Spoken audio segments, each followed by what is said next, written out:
Assalamualaikum warahmatullahi wabarakatuh. Bersama Yuk Ngaji Gus Baha, kita ngaji bersama guru kita tercinta Gus Baha. Semoga bermanfaat dan barokah untuk kita semuanya. Assalamualaikum warahmatullahi wabarakatuh. Bismillahirrahmanirrahim. Nahmaduka ya ghafuru ya syakuru. Mashalli wa sallim barik ala sayyidina maulana Muhammadin wa ala alihi wa sahbihi asma'in nama ba'du. Saya akan cerita sedikit tentang tradisi hujjah. Dulu lama itu kelihatannya sederhana, tapi kalau berargumentasi itu hebat. Tadi Gus Zofur menyebut kitab Mbah Hasyim itu mengharamkan kentong. Beliau masyhur itu punya kitab namanya Al-Jasus an Tahrimin Nakus. Intinya kentong itu haram. Secara dalil ini meyakinkan sekali, karena ketika Rasulullah rembukan sama sahabat, kita dengan apa memaklumatkan orang kalau waktu sholat masuk? Ada sahabat yang usul pakai kentong, dzaka lin nasara, itu Nasrani. Ya pakai buk itu semacam trompet besar, dzaka lil yahud. Kemudian ada yang usul kalau gitu api ya Rasulullah, dzaka lil majus. Sehingga dari hadis itu Mbah Hasyim berpikir kentong itu haram. Tapi Mbah Fakih Mas Kumambang itu mengkritik Mbah Hasyim dengan ngarang kitab Hazur Ru'us an Tahrimin Nakus. Jadi beliau ngomentari kitab itu sambil geleng-geleng kepala. Kitab kok keliru nganti ngono itu. Jadi cara pikirannya siapa Ki Fakih. Kentong di Indonesia itu kanggo wedhus dicolong gitu.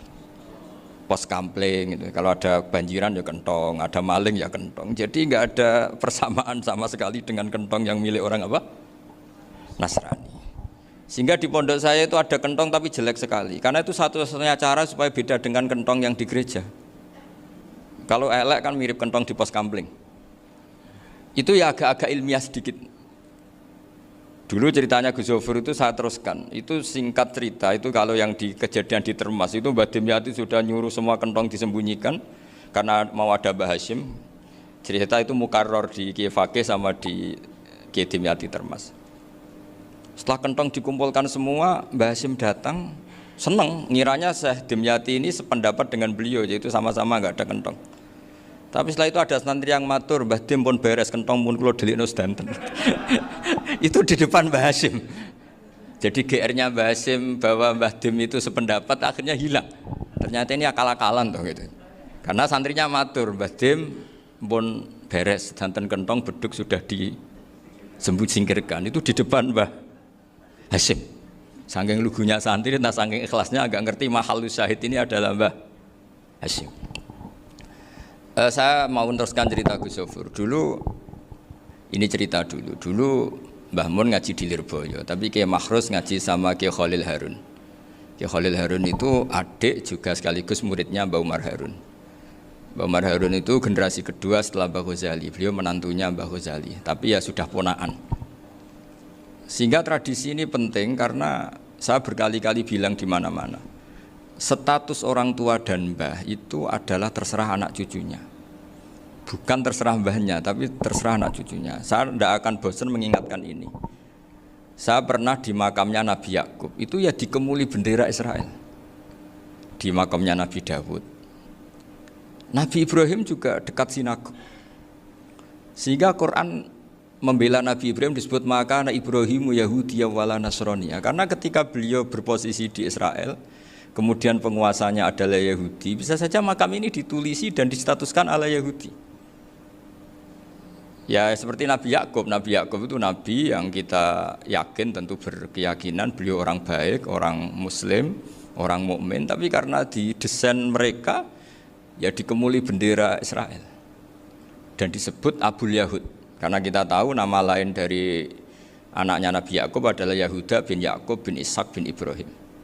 Sehingga perasaannya orang Yahudi menjadi Yahudi itu yang ngikuti mbah-mbahnya.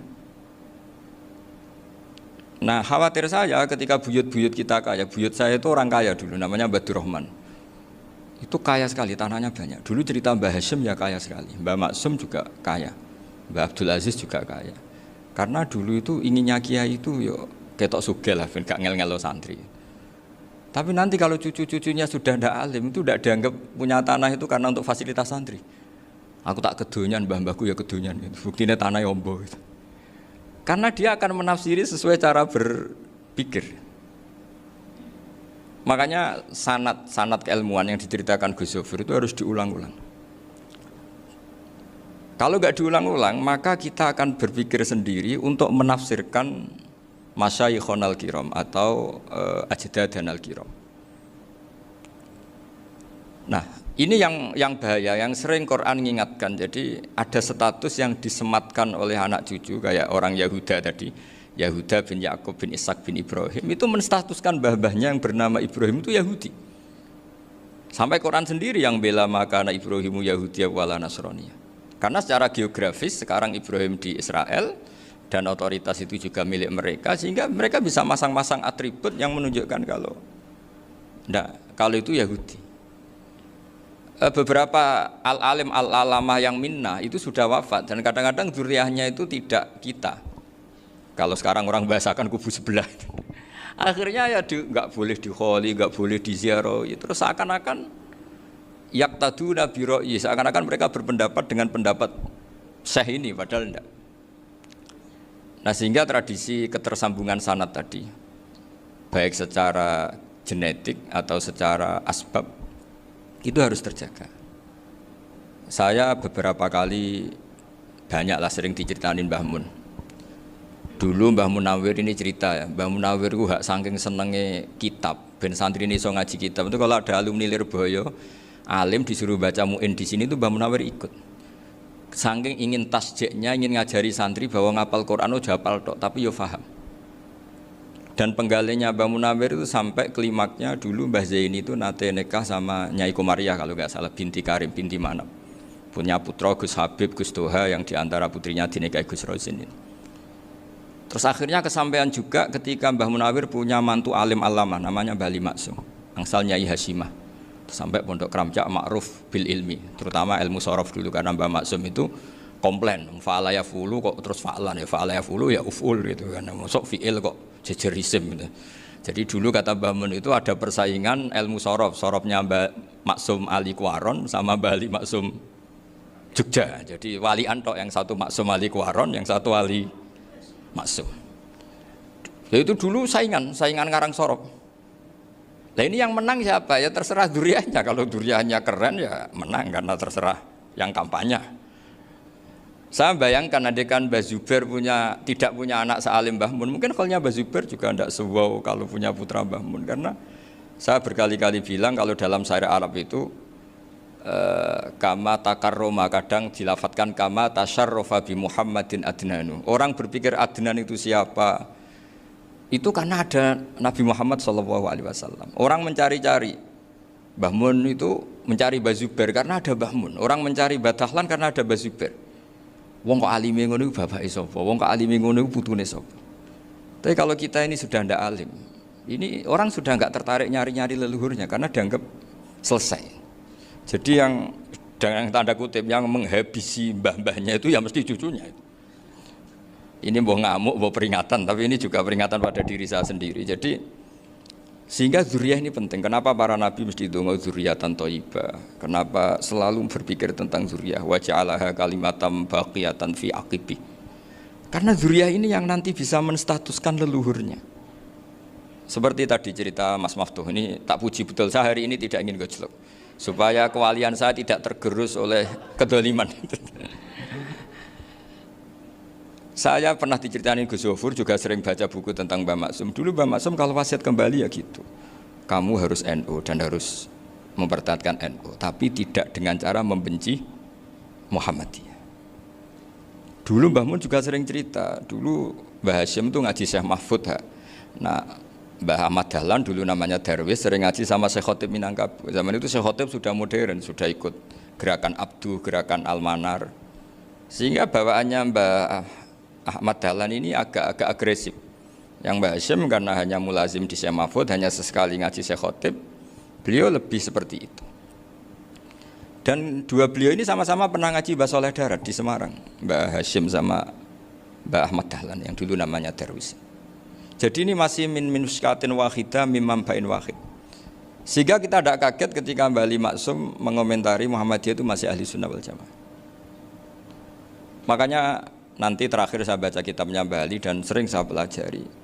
Andai kan kita ini sepakat dengan ilmu, ya kita tahulah kalau Abu Hanifah itu tidak kunut, Imam Syafi'i kunut. Berarti kunut itu mazhabnya Abu Hanifah, bukan mazhabnya Mbah Ahmad Dahlan.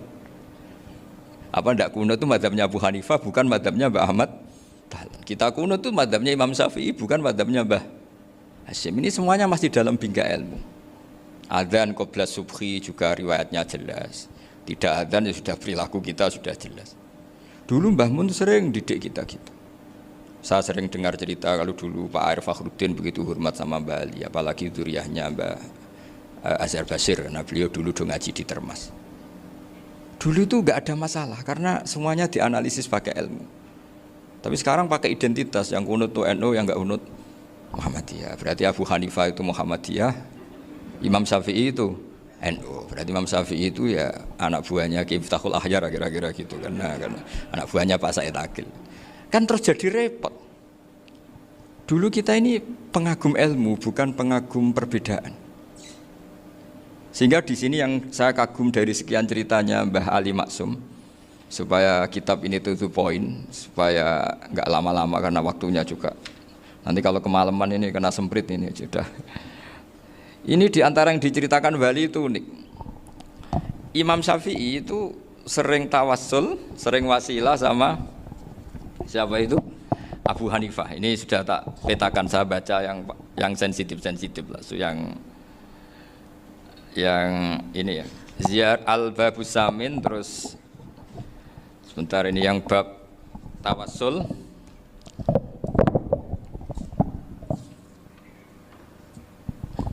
Ini di sini halaman 90, mungkin santri-santri kerap ya bisa ngecek lagi di kitab Hujatul Ahli Sunnah. Ketika cerita tawassul, di antara yang diceritakan Mbah Ali Maksum adalah perilaku ya, bukan sekedar statement tapi apa? Perilaku. Perilakunya Imam Syafi'i atau ahwalnya kalau bahasa halusnya, yang selalu ke makamnya Abu Hanifah untuk tawassul. Padahal Imam Syafi'i itu orang yang secara ilmu sering kritik Abu Hanifah. Jadi ini saya baca ini di halaman 100, jadi tawassul mulai halaman 9 berapa ini sampai halaman ini yang qala sami'tu Syafi'iyya yaqul inni la atabarraku bi Abi Hanifah wa aji'u ila qabri fi kulli yaumin zairon fa idza uridat li hajatun shallaitu rak'atain, halaman 100, waji'tu wa sa'altu wa ta'ala al hajat indahu fama tab'udu anni hatta tuqda. Kanal Imam Syafi'i ayyama huwa bi Baghdad yatawassalu bil Imam Abi Hanifah yaji'u ila dorihi fayusallimu alaihi wa yatawassalu ila Allah bihi fi qada'i hajati. Terus wa yatawassalu Imam Ahmad bi Imamina Syafi'i. Jadi di antara yang diceritakan Mbah Ali Maksum itu betapa Imam Syafi'i yang terkenal sering mengkritik Abu Hanifah dalam tatanan fikih karena beliau tidak percaya ada istihsan. Abu Hanifah berpendapat adanya istihsan, dan kita tahu lah ikhtilafu Syafi'i wa Abu Hanifah itu besar sekali. Tapi beliau itu tahu Abu Hanifah itu orang yang sangat soleh. Abu Hanifah itu kalau ketemu sama orang yang utang beliau itu yang lari bukan yang utang Abu Hanifah, karena takut orangnya itu izin. Jadi kalau ketemu yang utang di jalan itu yang sembunyi itu Abu Hanifah. Kenapa engkau sembunyi? Ada yang utang saya lewat, nanti orangnya malu. Jadi setingkat Robi'ah Adawiyah itu beliau di rumah ada maling itu sembunyi. Ditanya kenapa engkau sembunyi? Malu, gak ada yang dimaling. Malu sama malingnya karena serumah itu gak ada barang yang layak dicolong gitu. Itu Robi'ah dia sembunyi. Itu yang bisa niru itu Abu Hanifah. Jadi wali-wali besar ini ternyata saling menghormati dan saling tawassul. Nah saya berharap tawassul ini bukan sekedar perilaku sosial, tapi memang ada sanadnya. Sehingga terus diceritakan Bali di sini dulu istaqa Umar bil Abbas. Kata siapa tawassul harus dengan Rasulullah SAW? Dulu istaqa Umar bil Abbas. Sayyidina Umar itu tawassul istisqa dengan Sayyid Abbas. Padahal kita tahu Sayyid Abbas ini tidak nabi. Terus beliau cerita sampai Imam Syafi'i tawassul sama Abi Hanifah. Sehingga nggak ada perdebatan itu kan Umar. Kalau Umar kan ada jaminan boleh diikuti karena beliau sahabat. Bali cerita tentang Imam Syafi'i yang tawassul dengan Abu Hanifah. Seargumentatif itu. Sehingga ada cerita dalam sebuah tafsir, ya saya ulang lagi, ada cerita di sebuah tafsir, kenapa Nabi Musa ditanya Allah, wa matilka biyaminika ya Musa. Ma'ana wa ta'ala a'lam, tentu Allah sangat tahu yang dibawa Musa itu apa.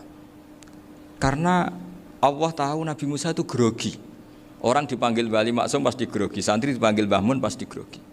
Kenangan saya setiap dipanggil Mbah Mun ya mesti tanya, yang ringan-ringan, wis sarapan ha. Arung sarapan ya sarapan. Pas sarapan ya kan tanduk mangan sing enak, wong santri ora tau mangan enak. Ya enggak pernah ngomong yang penting, ngendikan yang penting. Nah, karena Nabi Musa ini grogi, ini sebagian tafsir. Itu ditanya yang ringan, "Sa kowe iku nggawa apa?" Karena pertanyaannya ringan, Nabi Musa ya ringan. Ya Nabi Musa itu sampai lali iku pangeran sing ya'lamu sirra wa akhfa. Diterangno. Niki tongkat Gusti. Gunane kathah Gusti tongkat iki. Qala ya asaya atawakkau 'alaiha wa ahusyu biha ala ghanami wal ya fiha ma'arifu ukhra. Oh, tongkat Gusti niki penting Gusti. Nggih nak. Nggih macam-macam lah Gusti. Atawakkau 'alaiha wa ahusyu biha ala ghanami kangge menghalokan.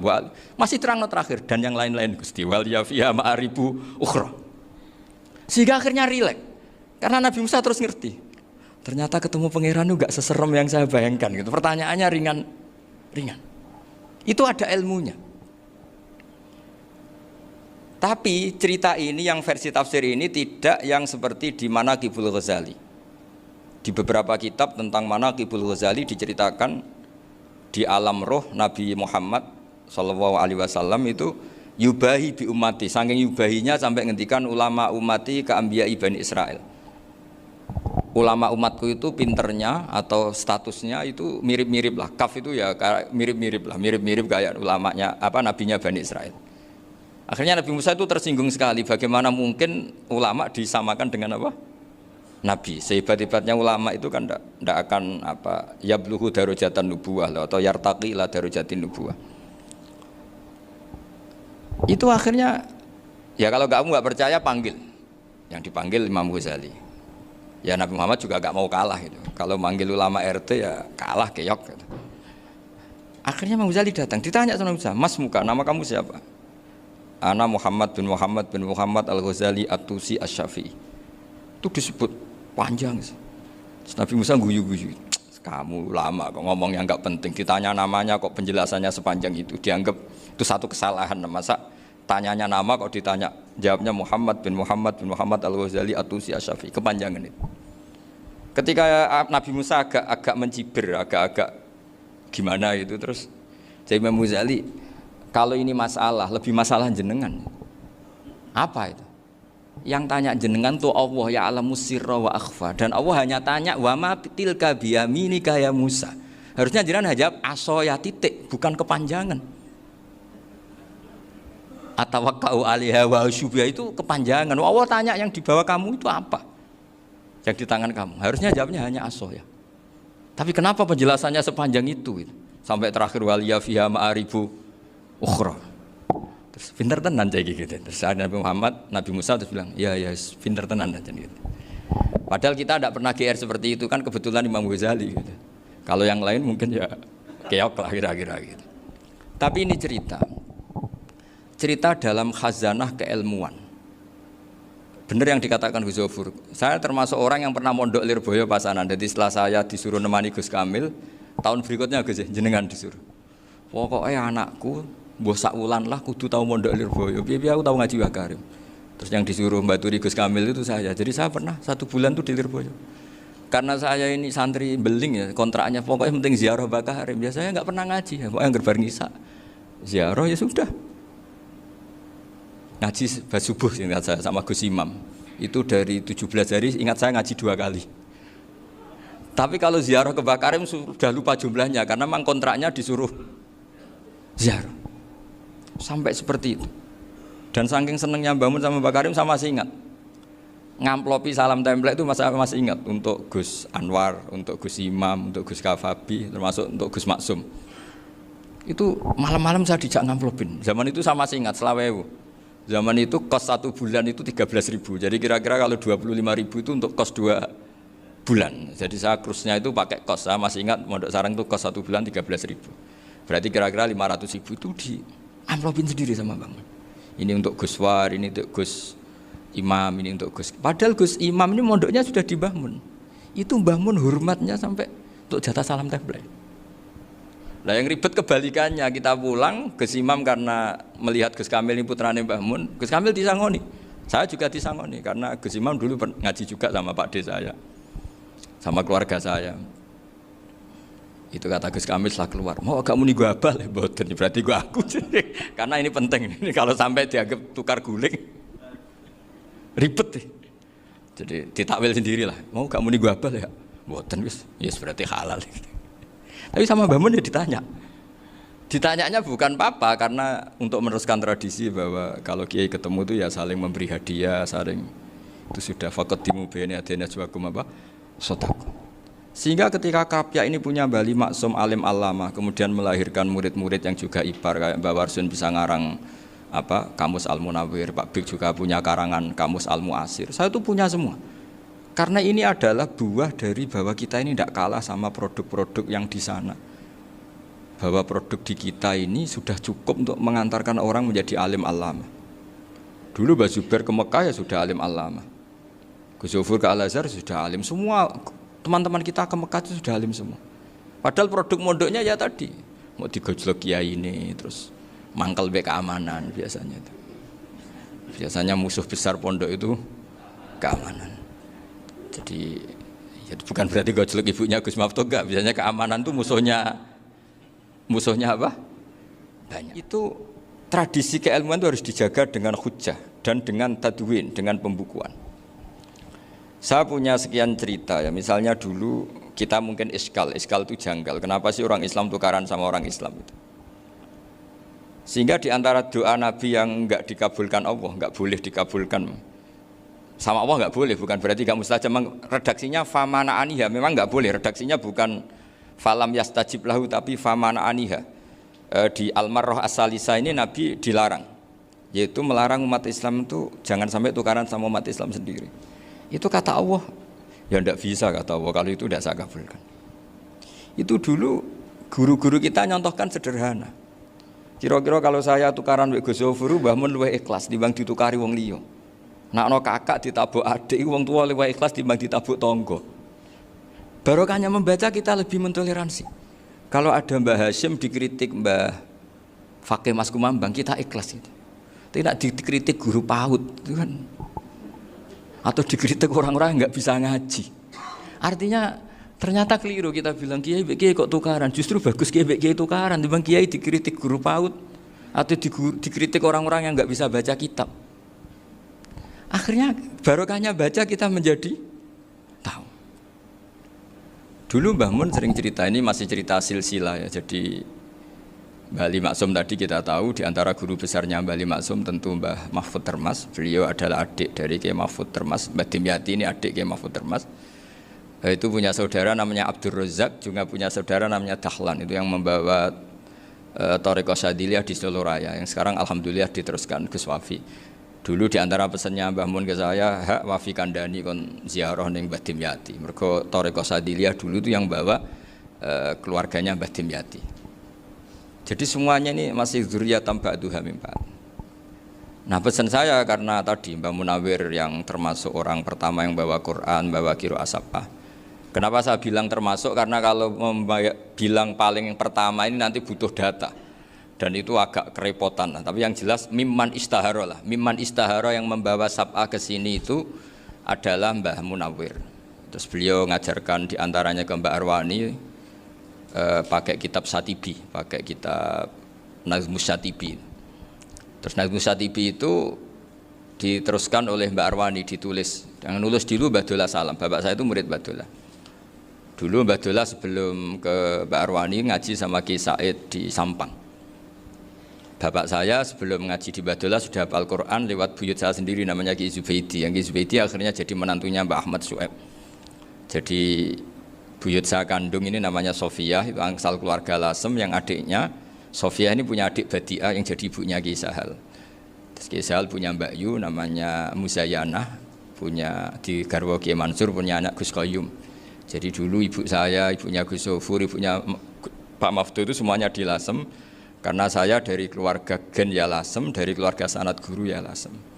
Tapi Lasem Bahdawi itu dulu ngajinya di Mbah Umar Harun di Sarang. Nah, Mbah Umar Harun ini menangi Sayyid Ahmad Zaini Dahlan. Sayyid Zaini Ahmad Zaini Dahlan ini punya cucu keempat yang hidup di Sedan, terus makamnya di Lasem, namanya Habib Haidar, itu yang nulis biografinya Mbah Maksum.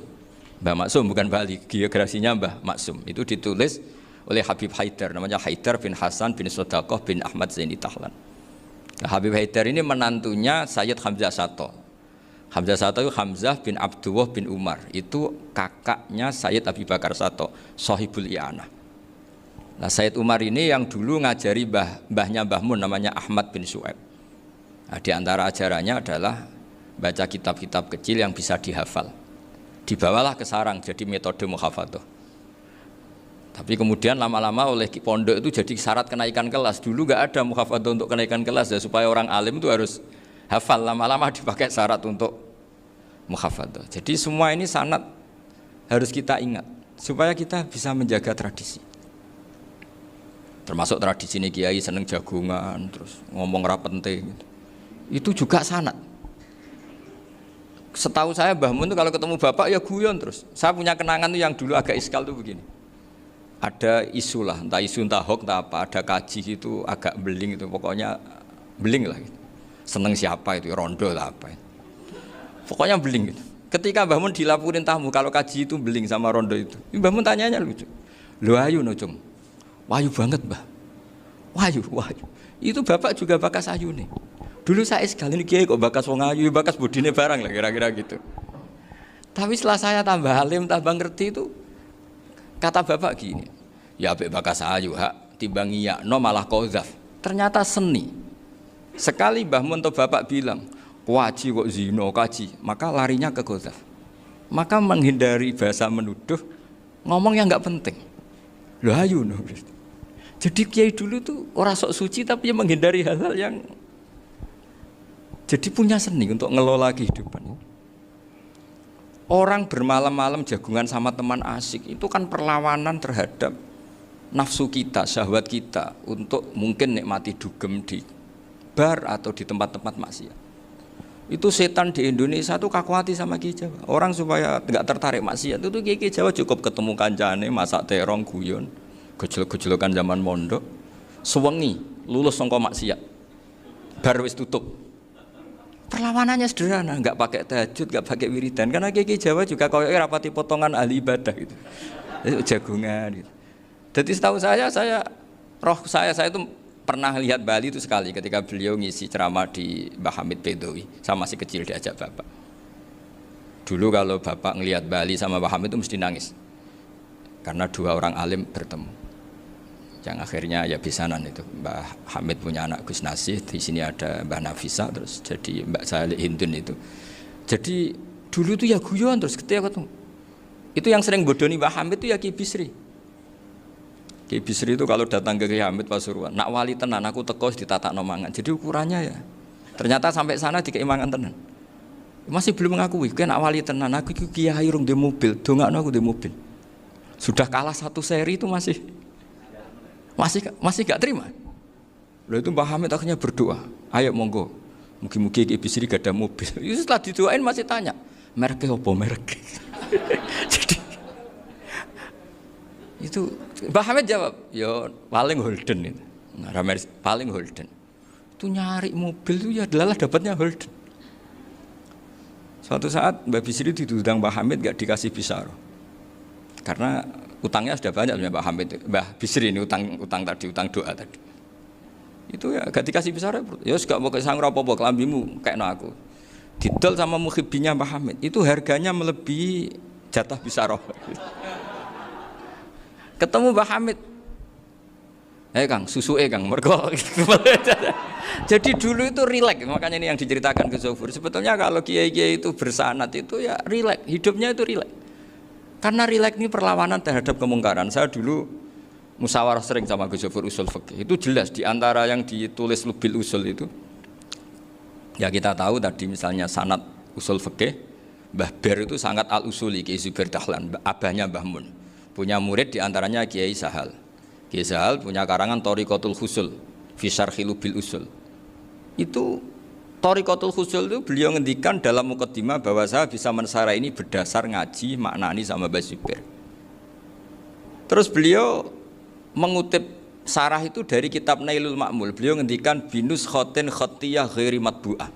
Dan itu ditemukan di Kiai Mansur di Lasem. Karena Kiai Mansur iparnya Mbah Sahal.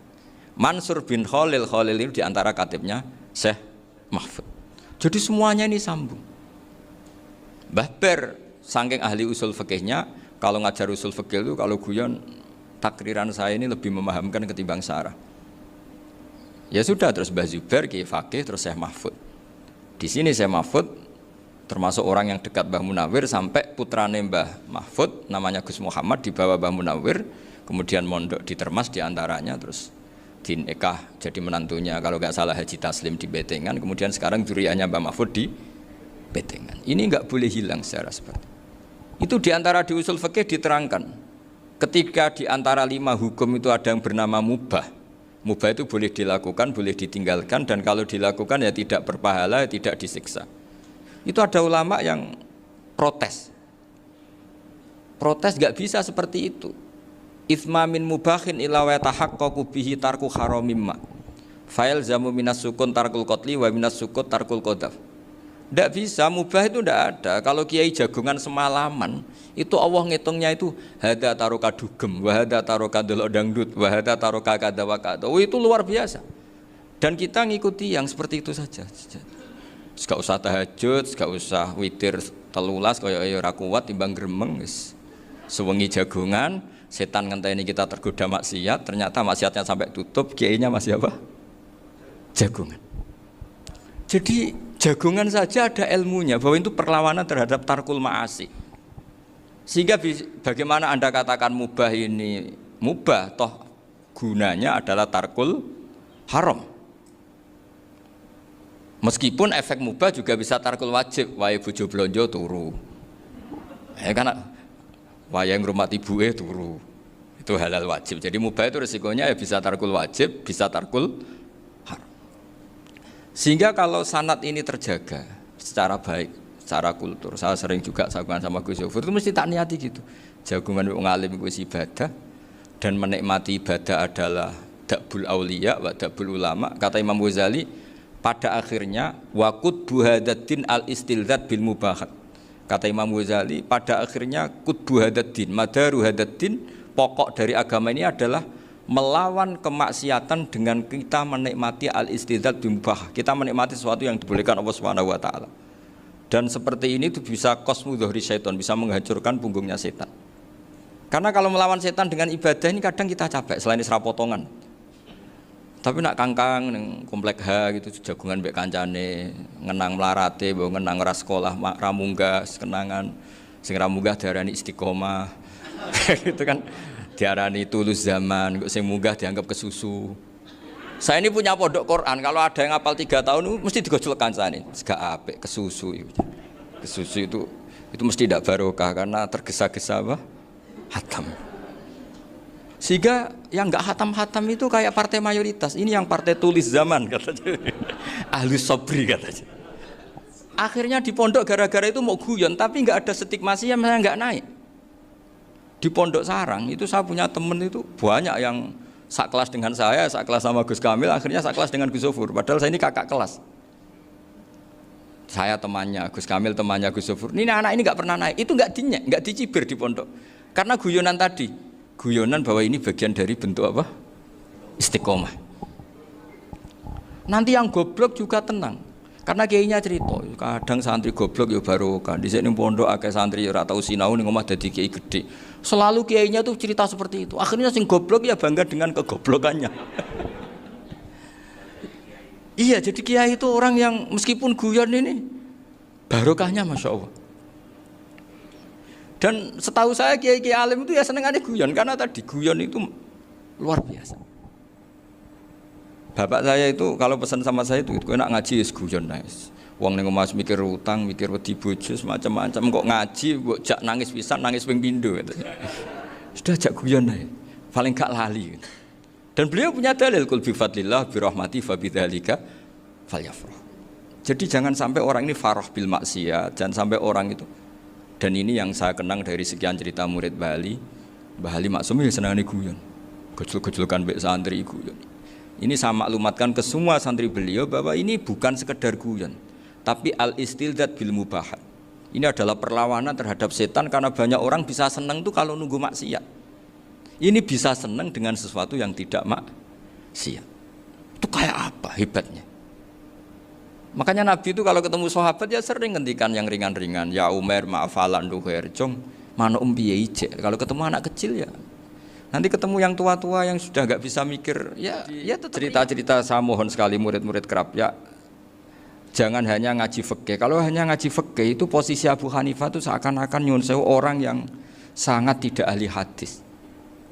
Karena beliau di situ kelihatan kalah sekali dengan Imam Syafi'i. Apalagi di perdebatannya Muhammad bin Hasan Asy-Syaibani dengan Imam Syafi'i itu kelihatan sekali betapa Abu Hanifah itu orang yang nyuwun sewu ditinggalkan dalam ilmu hadis. Sampai beliau hanya dapat gelar min ulama ahli ra'yi, termasuk ulama yang kuat logikanya. Juga harus baca kitab-kitab seperti ini. Ternyata di balik Imam Syafi'i mukhalif pada beliau di bab-bab fikih, perilakunya sangat hormat. Sampai beliau tuh kalau tawassul ke kuburannya Abu Hanifah. Dan beliau ngendikan an-nasu fil fiqhi iyalun ala Abu Hanifah. Semua orang yang ahli fikih itu masih anak buahnya Abu Hanifah. Saya berkali-kali cerita, mazhab Syafi'i itu alatut tadhir hanya dua, yaitu alma wa turab. Abu Hanifah nambahi wanar. Alasannya Abu Hanifah orang mukmin yang dosanya banyak itu dibakar di neraka, dan alasannya Allah litadhirihim, untuk mensucikan mereka. Sehingga pikirannya Abu Hanifah an-nar itu min alatit tadhir. Apa yang terjadi ketika bata itu batu bata yang dibakar, di situ campur teletong, campur apa-apa, itu kalau sudah hormat Abu Hanifah selesai, sudah suci karena sudah ngelewatin pembakaran. Meskipun kita tidak akan kalau kehilangan air terus wudu dengan api, bisa bunyak semua itu. Tapi apapun itu menjadi solusi. Sehingga saya punya kitab namanya Ikhtilafu Malik, Ikhtilafu Malik wa Abu Hanifah atau Ikhtilafu Syafi'i ma Abu Hanifah. Itu kelihatan sekali kalau Abu Hanifah itu nyuwun sewu posisinya kalah. Karena yang ngarang orang-orang Syafi'i. Tapi kalau melihat kitab-kitab kewalian, misalnya di kitab Mizan Kubro ini juga sering disebut kisah itu Mbah Ali Maksum tentang Imam Sa'roni. Berkali-kali beliau mengutip Mizan Kubro. Itu Abu Hanifah adalah orang yang sangat mukasyafah. Artinya ketika Nabi cerita air wudhu itu menjatuhkan dosa, tidak ada air wudhu yang jatuh ke kamu kecuali saat itu juga dosa kamu jatuh. Itu beliau datang ke Madharota Kufah. Kemudian beliau bilang sama si orang tua tadi, tub anizina. Orangnya terus bilang atubu minazina. Ada lagi pemuda datang dibilangin tub an ukuki walideka, terus bilang tub tu an ukuki walidaya. Sampai yang terakhir ada tub an simai alatilahwi atau an samai alatilahwi, terus tub tu an samai. Ketika orang itu ditanya, kenapa engkau begitu tahu dosanya apa? Saya tahu air wudhu ini menjatuhkan apa. Jadi kira-kira kalau zina mungkin ya batang babi lah. Kalau hanya sekedar melihat mbak-mbak mungkin ya curut atau tikus lah kira-kira gitu. Nak delok sediluk ya mungkin ya tikus cilik gitu. Nak delok suwi ya tikus werok itu atau apalah. Pokoknya beliau itu tahu. Tapi anehnya Abu Hanifah apa? Setelah itu dia nangis minta mukasafahnya ditutup. Ya Allah, saya ini mukasafah kok malah menjadi tahu sawatil mukmin. Padahal aturan syariat jenengan man satara musliman satarahu, bahwa enggak baik melihat jeleknya orang mukmin. Minta ditutup. Makanya saya ini bangga ada mukasafah. Makom yang kita sampai sekarang itu makom setelah Abu Hanifah mukasafah. Jadi Abu Hanifah repot-repot mukasafah, minta makomnya ditutup tidak menjadi mukasafah. Dan alhamdulillah kita sudah tidak mukasafah sebelum minta ditutup. Jadi kita ini keren. Keren karena aturannya itu man satara musliman satara huwa, yang tidak tahu aibnya orang muslim maka Allah akan nutupi aibnya di akhirat. Dan kita alhamdulillah barokahnya ndak mukasafah, ndak ngerti aibnya orang mukmin. Jadi kita harus pakai patokan ilmu. Saya ulang lagi, kita harus pakai patokan. Makanya saya tahu betul ketika Kiai Hamid Pasuruan, beliau dulu ngaji Jamul Jame, ngaji Juman, Mbah Ali Maksum di sana sama Gus Habib, sama Gus Muhammad bin Mahfud, termasuk mbah saya kandung dulu Kiai Sidik, mbah saya yang itu juga ngaji di Termas.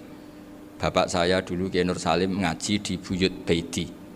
Dulu itu kawin juga sederhana, kayak cerita Gus Zofur. Jadi bapak saya kandung itu Kiai Nur Salim itu ngaji di Mbah Baiti. Mbah Baiti itu adik kandungnya buyutnya saya dari ibu.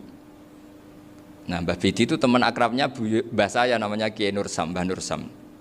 Singkat cerita terus Nur ke Jorabi arah Tarabekno itu. Setelah bapak saya ke Badullah mau ditawarin jadi mantu, kata bapak saya kula pun dipek mantu Mbah Bedi. Akhirnya dapat ibu saya itu. Karena ibu saya itu cucu Mbah Bedi, cucu lambung. Jadi mbahnya ibu saya itu Mbak Yunya Mbah Bedi. Namanya Mbah Sofia tadi yang dapat Mbak Idris itu. Yang Mbak Idris ini bin Umar. Ya Mbah Umar yang mbahnya Mbah Hamid itu. Hamid bin Abdul bin Umar. Kalau bahasa itu Fatimah binti Idris bin Umar. Dulu kecilnya Mbah Idris namanya Abdul Khalik.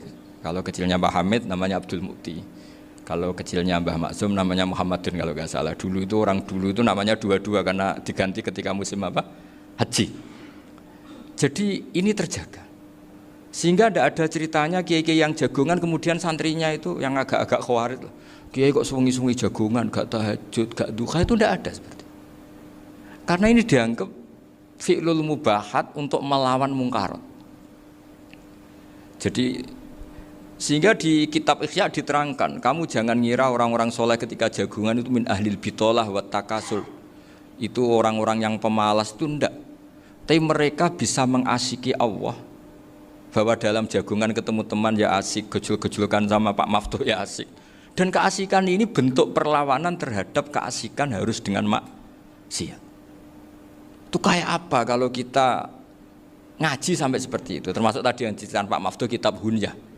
Semoga beliau cerita juga pernah belajar. Saya pernah belajar kitab Hunyah khatam. Itu diantara yang diceritakan Syekh Abdul Qadir Al-Jilani tadi kata beliau Al-Jilani dipakai Jim Al-Jilani. Ini agak beda dengan kita. Mbah Zubair itu punya kitab namanya Al-Qolaid Al-Uluiyah. Beliau menfatwakan nama-nama ajam itu kamu bebas. Ajamiyun fasna bihi masyita. Sehingga kita kalau punya kiai harus mau cokolal ustukhri, sehingga tak mau cokolal istukhri. Tirmidzi juga nasibnya sama. Qolat rawahut Tirmidziyu. Sing sitok rawahut Turmudziyu. Yang satu rawahut Tarmidziyu. Ya karena kita keluarganya Tarmidzi apa enggak gitu. Makanya kata Mbah Mun sama masih ingat. Kata cerita Gus Zofur tadi, adabnya Gus Zofur itu cerita tentang keluarga ibunya. Padahal keluarga ibunya juga orang-orang soleh yang luar biasa. Itu kata Mbah Mun, kowe roh jenenge Imam Bukhari tahu ya. Jenenge sapa? Saya nyebut Muhammad bin Ismail bin Ibrahim bin Muhirah bin Bardasbah. Lah iya Bardasbah mbok waca Bardisbah yo. Lah cara kene mbok Parmin mbok Parlan. Jadi Bardisbah mbok Bardasbah iku cara kene yo Parmin mbok. Iku rak Mbah Fadl Senori dadi kabeh diwaca Arab. Jenenge Mbah Umar Harun. Dhisik yo wong sarang Mbah Harun mbok kira nang yo ora roh wong dhisik yo wong kuno. Jadi kalau versi Mbah Fadl termasuk yang pertama bikin nasab Mbah Maksum itu tulisannya Mbah Fadl yang dikutip Habib Haidar tadi. Ya saya seperti Gus Zofur juga mencari-cari hubungan ulama-ulama di Jawa. Itu Mbah Mun itu kalau bicara ya mbahku ono sing jenenge Kiai Serut. Kalau ditulisannya Mbah Fadl itu Syaraf. Jadi Mbah Fadl itu fanatik orang-orang alim itu ditulis Arab, kalau Mbah Mun itu Jawa. Dulu itu ada wali seto di daerah saya. Dulu orang ya janggal, ternyata ada sato itu kesamaan di Arabnya itu. Sehingga kiai-kiai itu ada fanatik Tirmidzi, Turmudi, Tarmidi, Jilani, Jailani karena ajamiyun fasna bihi masyita. Jadi kalau nama-nama ajam semonggo lah baca sekenanya sementing. Cuma mungkin tahqiqnya benar Pak Maftuh tadi memang di Mu'jamul Buldan itu Al-Jilani bikasri jim ya sudah kita baca Al-Jilani.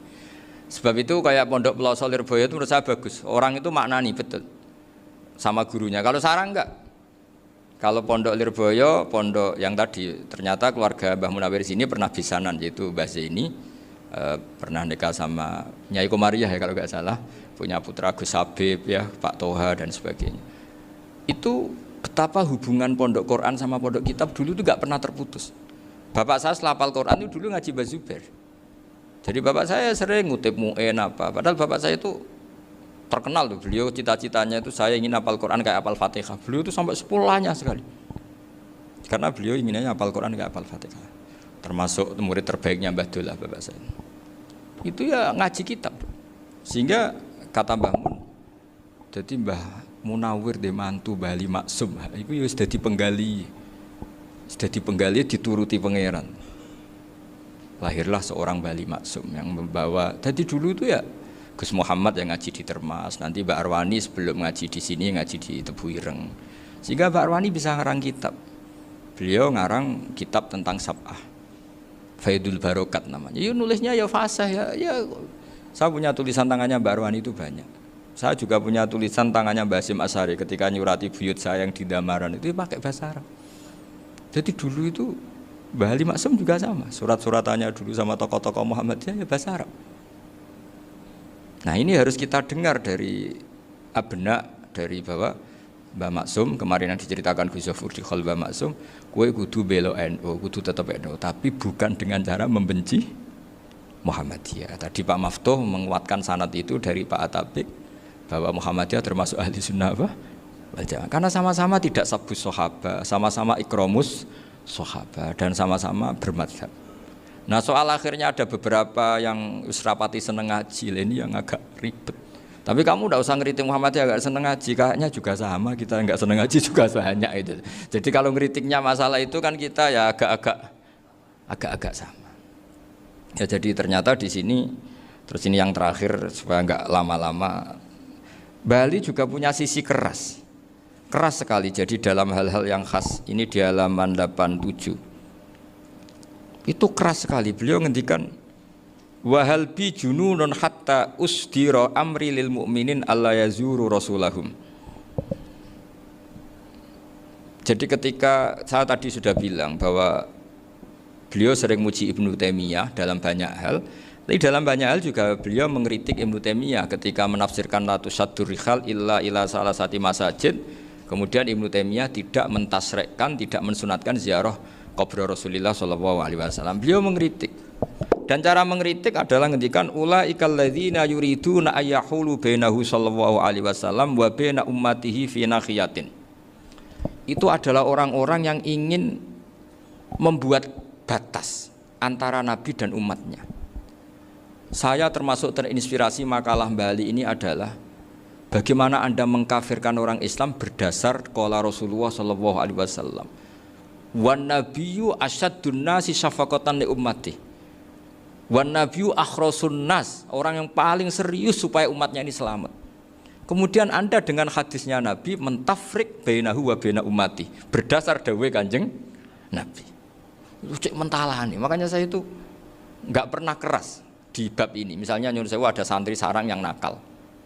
Itu saya tidak berani komentar karena saya tahu Mbah Mun itu sangat mencintai santrinya meskipun yang nakal. Saya melihat sendiri, bukan jari ada santri yang secara pelaturan pondok itu diboyong karena nakal. Itu Mbah Mun ngendikan begini, ya jeng yo ke diboyong itu cara aturan pondok. Nah aturannya pangeran, gara kowe tobat jadi wong apik, ya jadi wong saleh. Ya kowe kudu tetep sering rene, kowe tetep santri kudu dunya akhirat. Soal pondok ya ben ana aturan, ben pancen kowe nakal nemen ya diboyong, tapi kowe tetep wong apik. Jadi karena kita tidak mungkin mentafrik bainahu wa baina talamidhi. Kita tidak mungkin mentafrik baina nabi wa baina ummati karena nabi adalah apa? Asyaddun nasi syafaqatan li ummati. Sampai saking sayangnya nabi itu ngendikan syafaati li ahlil kabair min ummati. Lho koyo apa baiknya nabi? Ora melok nakal, ora melok maksiat, tapi melok nanggung swargane. Iku waktu gali sampean wis kowe utang gak apa-apa, bangkrut gak apa-apa, sing nyaur bapak.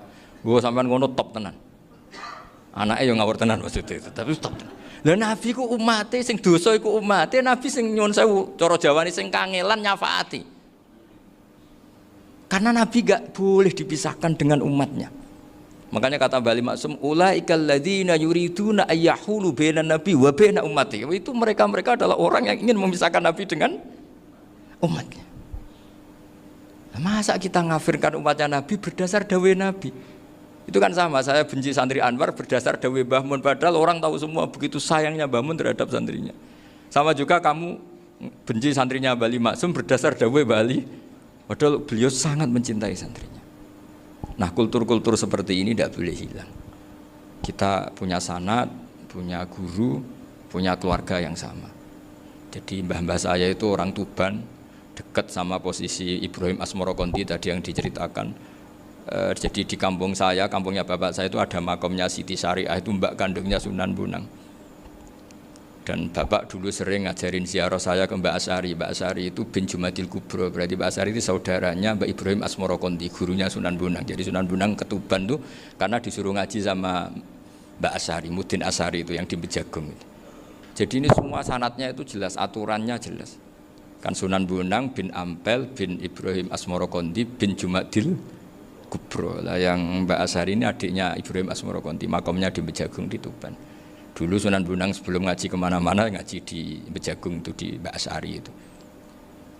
Terus kemudian Sunan Bonang hidup di Lasem, di Pasujudan di Lasem. Makanya Lasem banyak orang alim karena ya dulu Sunan Bonang itu diantara aktivitasnya itu di Pasujudan di Lasem itu.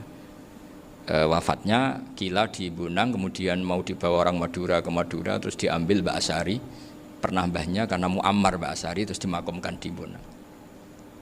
Jadi cara berpikir Mbah Ali ini menginspirasi saya, kita tidak boleh mengkafirkan umatnya Nabi berdasar dawai Nabi.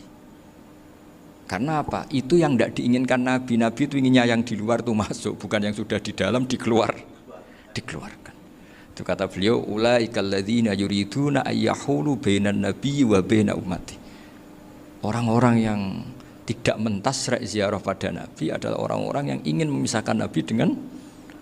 Dan begitu kias berikutnya, orang-orang yang sidik-sidik muni ini kafir, ini sudah enggak benar, inilah yurja khairuhu, itu orang-orang yang memisahkan. Dan lucunya berdasar dawai Nabi. Makanya semua kalau sampai ngaji Mizan Kubro, ini kitab yang sering dikutip Bali Maksum, ketika Nabi ngintikan laisa minna man ghasyana, laisa minna man latomal hudud wa syaqqal juyub bada'a bid'awal jahiliyah, laisa minna min tilkal khoslah. Semua ulama mentafsiri laisa minna fi tilkal khoslah, bahwa dalam hal itu Islam tidak bertanggung jawab. Masa menipu berdasar dibolehkan Islam, kan tidak mungkin. Semua perilaku yang salah disebut Nabi laisa minna fi tilkal khoslah, bukan laisa minna fayakunu huwa kafirun. Tidak ada satu ulama yang mengatakan laisa minna berarti orang ini kalau menipu sudah kafir. Ketika dosa ya sak dunya kafir kabeh. Siapa enggak pernah menipu? Sekedar pernah. Siapa enggak sering menipu bahkan? Hobi kadang ya rezekinya dari nipu. Lah itu kalau betul maknanya laisa minna terus kafir, semua orang di dunia kafir. Karena siapa sih yang selain Nabi yang enggak, selain Nabi kan enggak mungkin apa? Maksum.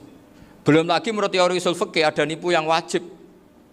Ya kan, misalnya kita orang baik ketemu orang dolim yang memburu perempuan mau diperkosa terus bersembunyi, yang kita tahu, kita wajib nipu apa wajib jujur? Ketika orang dolim tanya, perempuan tadi kemana? Wajib nipu apa wajib jujur? Wajib nipu, karena kalau kita jujur berarti memberi peluang orang dolim menemukan buruannya. Jadi betapa alimnya. Dan ketika kitab Mizan Sa'roni dipakai Bali, dipakai Mbah Mun, saya pernah ngaji Mbah Mun, terus kita tahu maknanya laisa minna fi tilkal khoslah. Sehingga kita tidak mengatakan laisa minna dengan terjemahan letterlek tidak termasuk umatku. Kita tidak akan menambahi fa tafriq fayakunu kafiran, tidak akan selamanya. Karena maknanya laisa minna fi tilkal khoslah. Kenapa kita selalu begitu? Karena enggak mungkin kita memisahkan umatnya Nabi dengan Kanjeng Nabi berdasar dawuh Kanjeng Nabi. Karena Nabi adalah berstatus bil mu'minina raufur rahim. Kata Rasulullah, saya dikasih hadiah yang para nabi sebelum saya enggak dikasih hadiah itu. Apa itu? 5 hal itu. Di antaranya apa? Kata Rasulullah, wa utitu khawatima suratil Baqarah. Saya dikasih terakhirnya surat Baqarah. Di surat Baqarah itu umatnya Nabi dapat bonus, dan ini luar biasa, yaitu ayat Rabbana la tu'akhidna innasina wa akhtana. Ya Allah, jangan hisab kami, jangan beri sanksi kami, jangan azab kami kalau suatu saat kita lupa atau salah. SP nak kue urung salah, padahal mesti salah. Rai-rai ini gak mesti salah. Wes gawe perjanjian mbek pangeran Gusti, ndamel perjanjian dong nggih apa? Setiap saat salah langsung sepuro. Mun mboten usah istighfar malih pun niku. Terus deal sebagai deal ini. Lah itu ngendikane Kanjeng Nabi senyum-senyum senenge ra karuan. Dan setiap itu dibaca oleh umatku, Allah sudah jawab qala na'am. Jadi Rabbana la tu'akhifna innasina aw akhtana. Terus qala Allah menjawab na'am. Terus Rabbana wa la tahmil alaina isron kama hamaltahu 'alal ladzina min qablina. Allah menjawab na'am sampai terakhir wa'fu anna, Allah jawab na'am. Bismillahirrahmanirrahim. Innahum sa'tamne wong akeh haula itu kesete mengkono-mengkono wong kabeh bikori natima klan korene perkara badau kang sause iki. Kanu iku ana sapa ngakeh dzakila nalikane den ucapno lagu mare wong akeh. Maksudnya diajarkan, disyariatkan apa syariat la ilaha illallah. La ilaha ora ana pangeran kang hak wujud, kang ora ana pangeran kang hak wujud. Nah cara ki kuno kang ora ana pangeran kang wajib disembah iku wujud illallah kecuali Allah. Mereka itu adalah orang-orang ketika dianjurkan untuk melafatkan la ilaha illallah iku yastakbiruna iku sombong sapa wong akeh. Wa yaquluna lan ngucap sapa ngake inna latariku alihatina li syairim majnun. Inna ana te kita latariku alihatina dadi wong sing ninggal pangeran kita. Fi hamzataihi iku tetep ing dalam hamzai aina mau te apa wae takut dama kang disi apa mang kados niku kawingi lho tahqiqul hamzaten tasil terus idkhalu alifin. Li syairin krana penyair majnun kang edan. Maksudnya masa kita meninggalkan ajaran leluhur hanya karena Muhammad. Sing kata mereka itu syair yang majnun. Di syairin kedua penyair majnun kang idan. Eli ajli qoli Muhammadin tegese krana muk nuruti omongane Muhammad. Iki jare wong kafir. Qala ta'ala bal jaa bil haqqi wa saddaqal mursalin. Bal jaa balik teka sapa Muhammad bil haqqi kelan barang sing hak kelawan barang sing nyata utawa kelan barang sing abadi. Wa saddaqal lan bener sapa Muhammad al mursalina ing wong sing diutus sedurunge Kanjeng Nabi Muhammad. Il jaina tegese ingkang teka kabeh bi iklan hak. Wa wa haqqu alla ilaha illallah ana pangeran kang hak wujud illallah kecuali Allah. Innakum ladzaiqul adzabil alim. Pun kula terangaken ya terus mulai napa wa qalu ya wailana hadza yaumuddin terus sekedap ini asyara bidzalika. Mun kula terangno kiamat iki, soal kiamat itu seru, ora usah ndelok. Nggih, kiamat itu seru, ora usah ndelok. Anjing ben kiamat itu semua orang dihisab, termasuk sampean-sampean bareng dihisab. Pertama sing dijaga jelas salat. Jadi kalau masalah ibadah mahdhu itu salat, nah masalah sosial itu asal tidak saling bunuh. Terus kula terangaken ya. Terus ngendikane Rasulullah sallallahu alaihi wasallam ngendikane la yazalul mar'u fi fushatin min dini malam yusib daman haroman. Labain malih nggih. La yazalul mar'u fi fushatin min dini malam yusib daman haroman. Seseorang itu boleh serilek-rileknya dalam beragama asal dia tidak punya masa lalu mengalirkan darah yang terhormat. Kamane cara Jawa ora tau mateni wong, nggih ora tau mateni wong, ora tau mateni wong mukmin utawa ora oleh mateni wong sing muahad atau mustaman. Ya ada aturannya lah. Jadi kalau sampean urip ra tau mateni wong iku wis cara beragama iku rileks karena fifus satin mintin. Nah tentu mateni itu ada banyak sebab, diantaranya fatwa yang ekstrim. Sehingga ulama dulu itu senang guyon sampai keterusan saiki. Jadi kabeh wong alim khase sering guyon karena memang menghindari omongan penting. Kenapa? Karena sekali omongan penting ini kadang yu'addi ilal fatwa bitaqatul. Takutnya fatwa itu ekstrim, kemudian saling apa? Saling bunuh. Sehingga masyhur itu ada pepatah bahwa statement ulama atau kolamul ulama, penanya ulama itu ahaddu minas sayf, lebih tajam ketimbang apa? Pedang, karena bisa menimbulkan macam-macam. Sehingga dulu banyak ulama kalau bab jinayat itu sudah tidak mau baca bab jinayat. Jinayat itu karena ya takutnya fatwanya itu ekstrim. Ada beda zaman Nabi itu kan enak ya. Sing Kanjeng Nabi mesti bener ya. Musuhnya Abu Jahal CS mesti salah ya. Tukaran saiki wis gak seru. Tukaran mbek kowe repot. Masih aku musuh sampean iki soalnya bener sampean. Wong ora tau urip ora tau seneng mbok musuhi ku piye ngono dadi. Kan gak penak. Ya jalan misalnya kiai itu karena mbek santri, wong mesti kan normalnya bela kiai ini, mergo luwih alim luwih bener. Tapi kan cara pandang lah iya sing bener kok mau ngalah kan. Iso wae sing disalahno pangeran iku sing saiki wong tuwa tukaran mbek anak, kira-kira wong nyalahno sapa?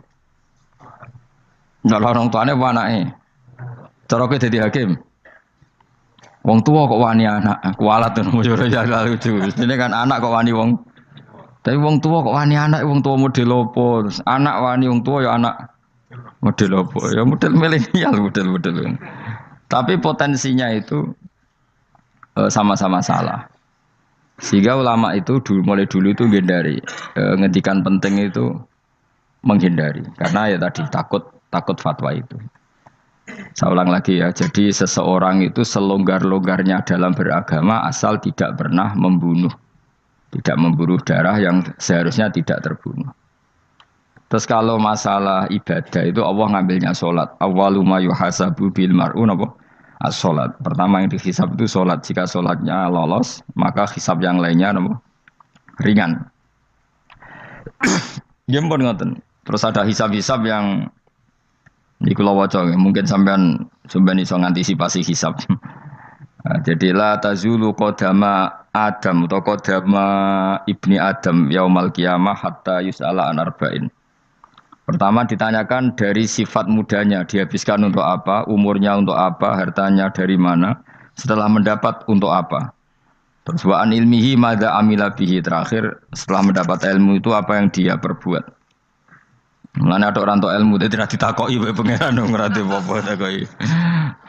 Ilmu iso nglakoni, mboten gadah ilmu ya Gusti. Terus serepet sampeyan. Dunya mboten gadah dunya. Lha apa ning dunya nggih ngentosi mati sing mon-mon niku aman apa? Sebab itu orang fakir itu masuk surga lebih cepat timbang orang kaya kacek pinten 500 tahun ketakoki. Dia apa mboten gadah napa-napa. Iso ngaji mboten. Jadi gak perlu pertanggungjawaban mereka napa sekacau kan. Nah, sementing kalau terangno ngeten ya. Iki penting rungokno.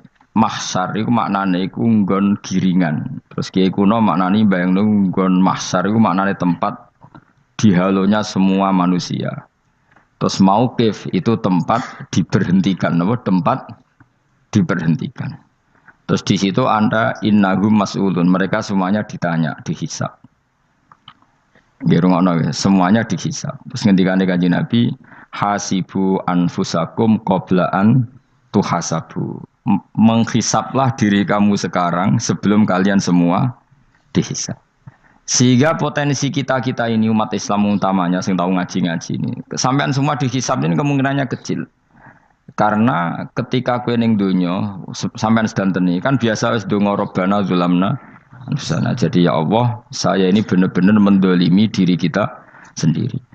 Karena tujuannya hisab itu taubah. Taubah itu mempermalukan mereka di depan umum. Saya ulang lagi ya. Jadi semua hisab itu taubihan, mempermalukan mereka di depan umum bahwa mereka orang yang buruk. Sementara kamu di dunia sudah sering ngaku orang buruk. Selain ya wis ra wong akeh, maksud ini kan. Jadi kayak ngakuin apa Rabbana zalamna anfusana. Sehingga ngendikane Kanjeng Nabi sebuti hasibu anfusakum qabla an tuhasabu. Menghisablah diri kamu sendiri sebelum nanti kamu benar-benar dihisab. Sehingga umatnya Rasulullah itu kemungkinan kena hisab itu kecil sekali karena tadi sudah terbiasa menghisab dirinya sendiri. Apalagi kita, kata Rasulullah, saya dikasih hadiah yang para nabi sebelum saya enggak dikasih hadiah itu. Apa itu? 5 hal itu. Di antaranya apa? Kata Rasulullah, wa utitu khawatima suratil Baqarah. Saya dikasih terakhir-terakhirnya surat Baqarah. Di surat Baqarah itu umatnya Nabi dapat bonus dan ini luar biasa, yaitu ayat Rabbana la tu'akhidna innasina wa akhtana. Ya Allah, jangan hisab kami, jangan beri sanksi kami, jangan azab kami kalau suatu saat kita lupa atau salah. SP nak kue urung salah, padahal mesti salah. Rai-rai ini gak mesti salah. Wes gaya perjanjian mbek pangeran Gusti. Ndamel perjanjian dong, apa? Setiap saat saya salah langsung sepuro. Mohon mboten usah istighfar malih, mohon niki niku. Terus deal, soalnya deal ini. Lah itu ngendikane Kanjeng Nabi senyum-senyum senenge ra karuan. Dan setiap itu dibaca oleh umatku, Allah sudah jawab qala na'am. Jadi Rabbana la tu'akhifna innasina au akhtana. Terus qala Allah menjawab na'am. Terus Rabbana wala tahmil alaina isron kama hamaltahu alal ladzina min qablina. Nabi Muhammad jawab, Allah menjawab na'am. Sampai terakhir wa'fu anna, Allah jawab na'am. Kemudian para kiai itu punya kiat supaya umatnya itu hafal itu. Terus jadi bahan tahlil itu masalah ya. Faminhum ya faminhum. Sing tahlil ya ora paham, sing kritik ya ora paham. Alhamdulillah itu mesti padha-padha ra kena hisab. Mergo padha-padha ora napa? Paham. Jadi ora ono barokah kok goblok wis barokah tenan. Kok sing nglakoni yo ora paham, sing kritik ora paham. Jadi kalimat yang di akhir surat Baqarah itu adalah termasuk hadiahnya Rasulullah yang tidak diberikan pada Nabi sebelumnya. Ini napa jenenge? U'titu khawatima suratil Baqarah. Saya dikasih akhir surat Baqarah. Gini ku setiap doanya umat Nabi Allah jawab napa? Naam. Jadi ya Allah la tu'akhidna, jangan kasih sanksi kita innasina au akhtona. Allah jawab naam. Itu satu. Terus kedua, umatnya Nabi itu kalau dosa itu tidak perlu prosedurnya harus istighfar. Banyak amalan yang menjadikan diampuni. Misalnya kafaratul majlis itu lafadznya agak istighfar. Subhanakallahumma bihamdik misalnya. Dan banyaklah imatatul adza anit thoriq. Misalnya Nabi pernah cerita ada seseorang yang nakal, kemudian gara-gara menyingkirkan duri di jalan yang ganggu orang lewat, kemudian Allah memaafkan. Ada yang dimaafkan karena ngombeni anjing, macam-macam lah. Kemudian ngombeni santri,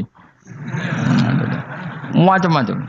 Sehingga potensi kita dimaafkan itu tinggi sekali karena ada sekian amal yang itu menjadi sebab ridhanya Allah Ta'ala. Malah kalau dalam dunia wali itu ada seorang wali mau ngarang kitab, kemudian tintanya itu diminum lalat, dia membiarkan tinta itu sampai lalatnya sampai kenyang, kemudian gara-gara itu dimaafkan oleh Allah Subhanahu wa Ta'ala. Banyak sekali. Sehingga potensi kita dimaafkan tinggi. Terus turu sudah ada orang rasani wong enggak macam-macam lah. Iku ya insyaallah di sepuro pengiran. Dadi ana wali, dadi wali mergo kakean apa? Turu. Ditakoki, "Kenapa kowe kok turu wong wali? Mboten siap roh donya, Gusti." "Kenapa?" "Donya wis rusak tok, patok mboten roh, Gusti." Lah iku ya mari swarga napa? Ya swargane wong turu ya kira-kira tok. Tapi jadi umat Nabi itu luar biasa. Makanya saya yang heran nih, kalau ada orang alim bikin gerakan terlalu tenanan itu keliru, biasa mawon. Turu ku ya ibadah, wae agar gak zina, gak maling, wae agar gak nglakoni dosa gedhe ini sanggep ae napa? Ibadah. Karena tadi Rabbana la tu'akhidna in nasina wa akhtana. Terus Allah jawab na'am. Sehingga kiai-kiai itu takut orang itu lupa, terus dimodifikasi sedemikian rupa jadi wiridan. Tapi alhamdulillah kok banyak yang kritik. Jadi ya biar seimbang, no? Seimbang apa alam demokrasi. Jadi kalau lagi kecewa ambek sing kritik, mereka insyaallah rapati paham masalah usul ini. Karena satu-satunya cara supaya orang paham itu pancen ya dijak latihan bareng-bareng. Gak ngono malah ra paham blas. Ya tapi tadi ya semua itu resiko. Zaman Nabi Sugeng ana ibadah sunat dilakoni terus, Nabi yo duka, kuwatire dianggap wajib. Tapi nek ora dilakoni blas Nabi yo duka, wong sunat ora tau dilakoni. Jadi sudah alhamdulillah sekarang ana sing ngritik, ana sing setuju biar seimbang no. Wong padha ora paham wae napa? Padha paham. Padahal makna ayat itu luar biasa. Rabbana la tu'akhidna in nasina wa akhtana. Terus kedua, Rabbana wala tahmil alaina isron kama hamaltahu alal ladina min qablina. Ya Allah, jangan beri beban kami sebagaimana Engkau memberi beban kepada orang sebelum kami. Dulu itu kalau ada orang yang salah, itu harus dibunuh oleh orang yang tidak salah. Liyaqtulal bari'u minkum al-mujrima. Supaya yang tidak salah membunuh yang salah. Sehingga ketika umatnya Nabi Musa menyembah anak sapi, ijel itu, apa kata Allah? Fatubu ila bari'ikum faqtulu anfusakum. Kamu syaratnya tobat harus saling membunuh, yaitu orang yang terbebas dari dosa itu membunuh yang tidak dosa. Masyhur itu. Terus Allah mengirimkan mendung yang pekat, terus gelap. Ketika gelap itu yang al-bari yang enggak dosa mengeksekusi yang dosa. Sekarang kan enggak, paling tangkap KPK. Berarti penjara mulai juga sisa korupsi jake. Jadi penak lah pokoknya zaman akhir itu penak. Pemenang KPK ini mulai disoal, jadi aman lah. Sebuah sing bener di saja nih ya sing bener ya pangeran. Misalnya rasa KPK lah nak takwa ya rasa korupsi. Kalau KPK dilemahkan nanti yang korupsi marah. Lah masalah orang KPK lah nak di pangeran kan ya aman karena korupsi. Kowe aneh-aneh wae. Kowe wong mukmin kok bakas ngono. Kowe sementing iku nak kowe wedi pangeran kan ra usah polisi, ra usah KPK wis tetep ra usah dosa wong wedine mbek pangeran. Nah, kecuali ra usah pangeran ateis, iku masalah. Ya, tapi kan omongan ini gak populer, padahal bener. Nah, aneh. Jadi karep pemilu yang ini terbebas korupsi, nak ono KPK, urip makmur, nak ono menteri kemakmuran. Pokoknya kuwabe kowe mbok gantungno pejabat negara. Mengenai tahu hitam jeblok, sak jeblok-jebloke. Misalnya rasa sejahtera, saya menteri sosial harusnya gini-gini. Ngono korupsi salah KPK. Ngono ono ra keamanan salah polisi. Senengane nyalahno wong. Gue sekali-kali nganggo tauhid. Nak ono adab iku mergo dosa yang sudah kelewat. Ya tapi kan gak mungkin ngomong bernegara gitu. Tapi atas nama iman bahasa kita seperti itu. Kalau atas nama bernegara emang kita butuh polisi, butuh tentara, butuh KPK. Tapi atas nama iman ya tadi kalau kita diberi sanksi Allah itu rata-rata dari bima qaddamat ya daga itu pasti ada salah yang pernah Anda lakukan. Ya tapi sudah lah ini zaman sudah seperti ini. Anut umumnya wong akeh.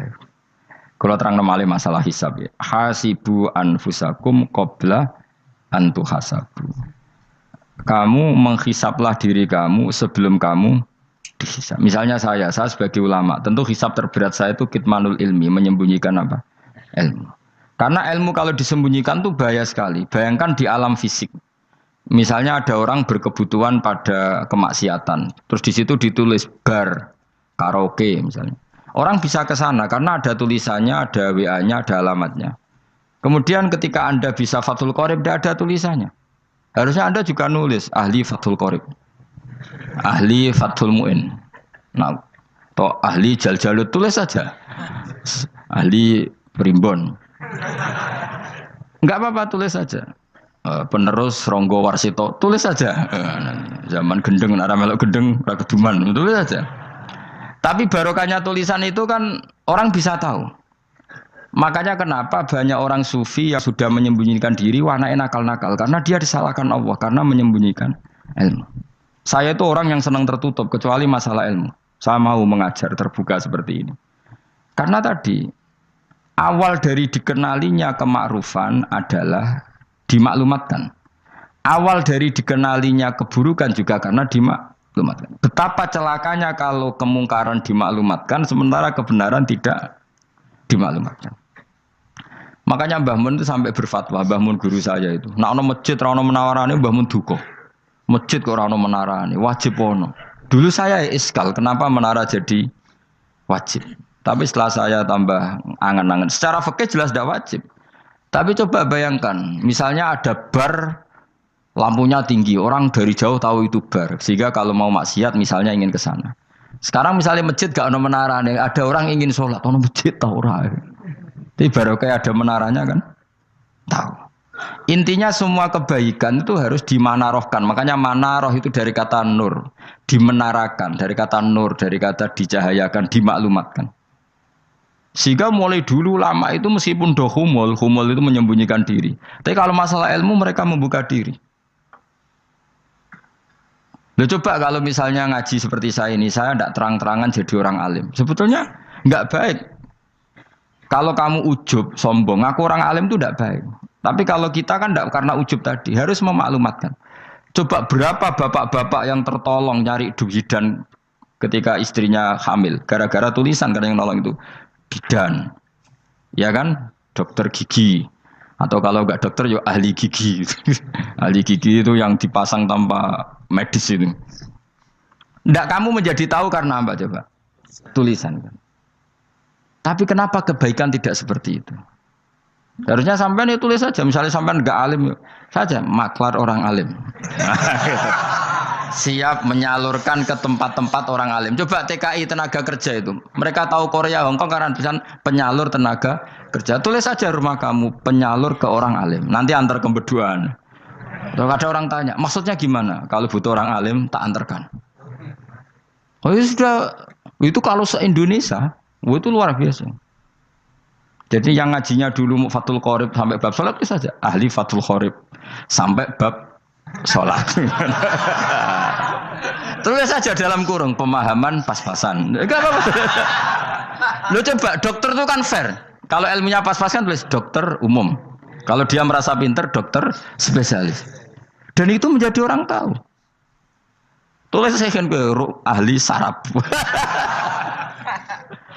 Nah, lo buatan guyon itu betul. Makanya saya ini termasuk orang yang menyembunyikan diri. Tapi kalau bab ilmu enggak. Sehingga nyun sewu saya ada sombong banyak gus-gus alim yang ngaji saya Jamul Jame, ngaji Mahali. Padahal itu kitab tersulit di pondok. Tapi gara-gara saya sering cerita, saya pernah ngaji Jamul Jame sama Mbah Mun. Saya pernah mentakriri kitab ini, kitab ini. Hanya banyak yang ngaji saya. Kalau tanpa itu kan mereka tidak tahu. Ya sama nggak apa-apa kalau menyaingi saya. Tulis saja di rumah kamu, ahli Jamul Jame. Barang diparani ahli apa? Ahli jilid. Maksudnya kalau kitab kamu rusak bawa sini. Ya enggak apa-apa. Nah, sehingga syarat utama jadi nabi itu sebetulnya memaklumatkan kiri. Ya saya ulang lagi. Pertama nabi jadi nabi syaratnya apa? Memaklumatkan diri. Sehingga pertama beliau jadi nabi naik gunung Sofa, kemudian ya maksara Quraisyin halummu ilayya, wahai orang Quraisy ke sini. Terus nabi mulai manggil satu-satu, ya Bani Abdi Amanaf ke sini, ya Bani Fihr ke sini. Terus saya ini adalah An-Nadhirul Mubin. Saya sekarang diangkat jadi nabi. Terus Abu Lahab marah-marah, tabban laka ya Muhammad alihada jama'tana. Muhammad kamu itu orang sial, kita enak-enakan tidur gara-gara kamu manggil kita datang, ternyata hanya untuk urusan seperti ini. Makanya terus ada tabat yada abi labi watab. Tapi yang iman kemudian tanya, Muhammad kalau kamu setelah jadi nabi, misinya apa? Saya diutus Allah untuk kamu menyembah Allah, tidak boleh menyekutukan Allah. Dan Allah memerintahkan kamu afaf. Afaf itu meninggalkan zina, meninggalkan maling, gini-gini. Coba kalau Nabi tidak memaklumatkan diri. Jadi Nabi sekelunak-kelunus. Ketemu wong monggo nggih. Ada tembu dia nggih. Sengerti nak Nabi ku sapa? Sehingga orang-orang yang humul, yang menyembunyikan diri itu di bab ulama masalah besar itu. Karena ciri utama dosa adalah kitmanul ilm. Makanya Nabi sidik amanat tabligh fatona. Tabligh itu lawan katanya apa? Kitman. Makanya saya ngaji di mana-mana. Saya di Jakarta ngaji, di sini ngaji, di Pasuruan ngaji. Harus dimaklumatkan ilmu. Dan kalau ada orang tanya ya tak jawab. Saya itu kitab yang paling aneh di pesantren. Misalnya yang mulai aneh lah. Gak Jamul Jame. Saya sampai sekarang masih ngajar Jamul Jame. Kitab yang aneh. Macane lagi roh judulnya pusing. Jamul Jawame, kumpulane pira-pira kumpulan. Dadi ilmu apa ae ana ning kono. Sing gak ana ilmu dukun, mboten enten. Ilmu carane bodoni ora ana. Ning kono mau carane mlebu swarga tok. Mane potensi kula mlebu swarga itu tinggi sekali. Cara sing model piye duwe. Dadi mun. Dadi cara sing model piye duwe. Dadi cukup banyak napa? Cara. Sampe nek cara sitok ora mesti, kula nu gak ada cara kata. Dadi nek dari cara iki mentok, ganti cara iki mentok. Ya terakhir paling gampang ku cara nganggo fadhole pangeran. Iku kena mbok tiru. Pokoke mbok swarga nganggo fadhole pangeran. Masalah utama kita sebetulnya itu. Makanya saya tidak pati cocok sama orang sufi itu. Kebenaran itu harus dimaklumatkan. Sementara orang sufi itu ingin menyembunyikan diri. Itu kalau untuk yang alim itu tidak bagus. Wong kita saja tahu itu dokter atau bidan karena tulisan. Ini bidan, ini dokter. Dan mereka jujur, dokter umum, dokter spesialis. Loh, coba misalnya di kota, kamu tulis saja, penyalur kebaikan. Orang yang ingin mondok, pondok pilihannya ada, Sarang ada, Peloso, Lirboyo. Kalau saya ke sana gimana? Saya kenal Gusnya. Tak anter. Wan keren, juga ada penyalur. Kalau orang bisa tersalurkan ke Korea, ke Korut, ke Jepang karena tulisan, kenapa tidak banyak orang tersalur kebaikan karena tulisan? Engko ora mau klunak ora jelas. Meskipun nanti ditawari orang, mesti dulu sih ahli takrib, mesti wong guyu. Ahli Fathul Qorib sampai bab salat. Tulis saja jujur. Maaf tapi hanya sampai bab salat. Tulis saja. Ada maafnya barang, maaf. Tapi sampai bab salat. Enggak apa-apa. Paling untuk wong sowan. Larian mondok jenengan 2 tahun.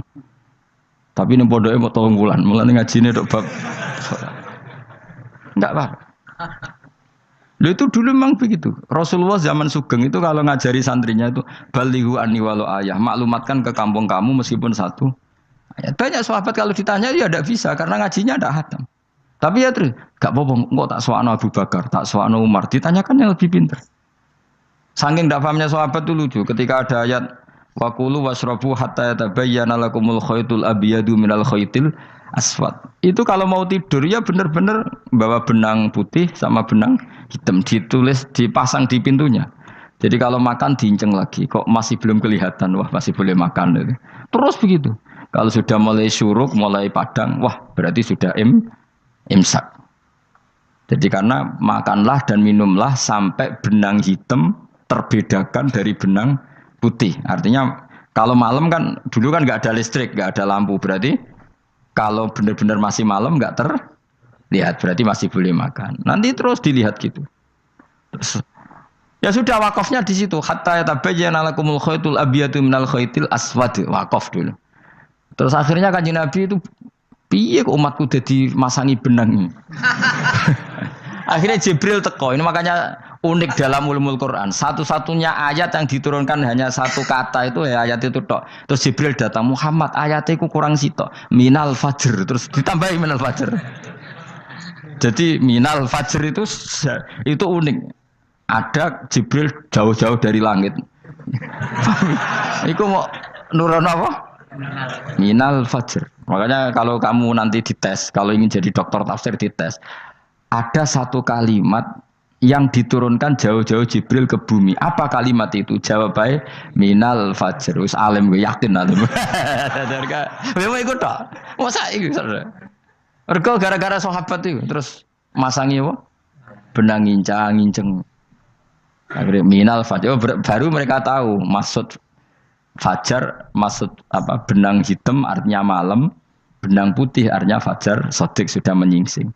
Semenjak itu sudah ada benang-benangan karena jadi orang-orang ngono mat maksud iki kurang sithik gitu terus turun apa? Minal fajar ya. Jadi nanti kalau sampai latihan tes jadi dokter apa? Tafsir. Ayat mana yang diturunkan hanya satu kalimat atau satu kata jawab apa? Minal fajar. Itu lolos langsung dokter. Pun pinter. Ya pinter ngerpek maksudnya ora dikandha. Lah nanti hubungan kita dengan Allah ya seperti itu. Sejauh mana kita memaklumatkan Allah. Sejauh mana kita mengkampanyakan Allah. Saya berkali-kali bilang, saya kemarin kan di Korea, itu sebetulnya saya yakin hanya doa saya. Saya sering berdoa, ya Allah, Engkau dipuji di langit dan di bumi. Lalu kalau di bumi ateis, itu caranya kayak apa? Dulu saya itu terobati karena Uni Soviet setelah persemakmuran banyak menjadi negara Islam. Berarti itu bukti bahwa Allah pun dipuji di bumi Uni Soviet. Lalu yang kayak Korea kayak apa? Ternyata betul Koreanya tetap ateis, tapi gara-gara diserbu wong Indonesia. 49.000 wong Indonesia ning Korea Selatan. Iku mbok gawe sing salat separo, iku jek pira? 24, kira-kira ya digawe 20.000. Wis 20.000 salat kabeh, tahlilan kabeh surwame. Lah kok sing ngritik tahlil muni sunah Rasul tok surwame. Pokoke rame lah walhasil. Itu tahlilan wah itu enggak ada hadisnya. Enggak apa-apa sing penting muni hadis sing sitok tahlil muni hadis ya ibadah, tahlil ya ibadah. Mbok lah soal kok bener ding totalan guri sing penting rame. Maksudnya sementing rame ngomong visi Islam. Itu Islam tahlil sitok Islam sunnah Rasul enggak masalah. Wong ape yakin bener saiki ya ora ono klarifikasi. Tapi sementing kan kabeh ngomong tentang Islam. Artinya gini, Allah punya cara untuk supaya bumi Korea itu ada yang bertasbih bersujud. Mil'us samawati wa mil'ul. Allah tidak kurang cara. Golek wong kedonyan ditawarik ke sana demi uang. Bareng wis ning kono dielingno pangeran. Segawe masjid, kontrak masjid macam-macam lah, masjid kontrakan ning Korea. Nang kene ra ono masjid. Pusing. Saya pernah ngisi di satu masjid itu gambare pintu gerbangnya bukan salib kan. Ternyata tingkat 1 itu gereja, tingkat 2 bar, tingkat 3 masjid. Kadang ya kebalikan masjid, bar, gereja. Satu gedung. Jadi malaikat saya tidak tahu lewatnya gimana itu kan. Enggak tahu itu cara lewat gimana karena malaikat bagian rahmat itu enggak bisa dia lewat salib. Ya. Tapi dia harus menulis ganjaran yang sholat. Enggak tahu saya lewatnya dari mana karena itu. Ya tentu dia punya cara lah. Tapi yang jelas ya agak bingung ini gimana. Itu pernah yang tingkat 2 itu bar pas aktif. Ada santri yang ya pekerja imannya pas-pasan. Kalau nanti gus badhe Jumatan mlebu bar pas aktif wae wong ayu. Meh wera Jumatan. Mergo mau tingkat 2 bar, tingkat 3 masjid. Itu ana khutbah yang barnya tetap main. Ada bar yang masjidnya tetap khutbah. Itu masuk bar. Jumatan apa ning kene wae.